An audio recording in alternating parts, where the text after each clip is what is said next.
Hello and welcome to another Cliff Reviews Art House. This time I'm reviewing the film The Testament of Anne Lee, directed by Mona Fastvold. I didn't know anything at all about Anne Lee. I'd heard of the Shakers. Anne Lee is an interesting character that definitely is worth making a film about. We've had a number of these kind of art house musicals in recent years. Annette, Amelia Perez and The End.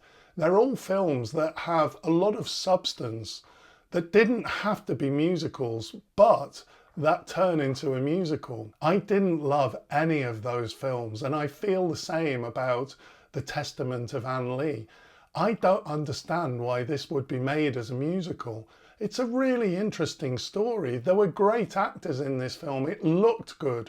There are really interesting things to explore. I'm not sure that the music adds anything to this.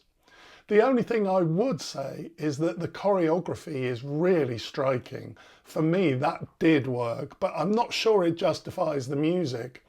They don't randomly shake, they kind of shake in unison, and we've got these overhead shots, and I really enjoyed it as a kind of dance spectacular.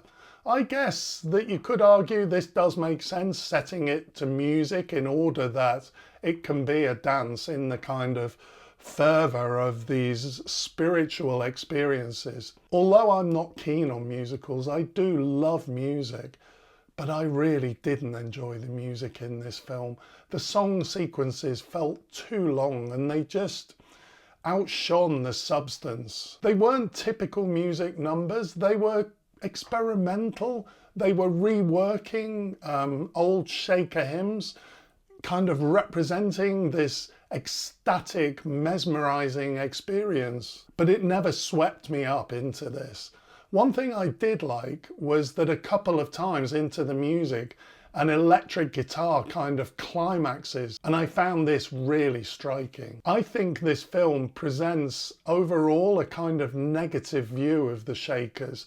Now, I'm not religious and I don't like dogmatic, preachy religion, but I am spiritual and I'm open to mystical and miraculous things happening. The mystical things in this film are definitely presented as mad, and I would have preferred a little bit more ambiguity around it.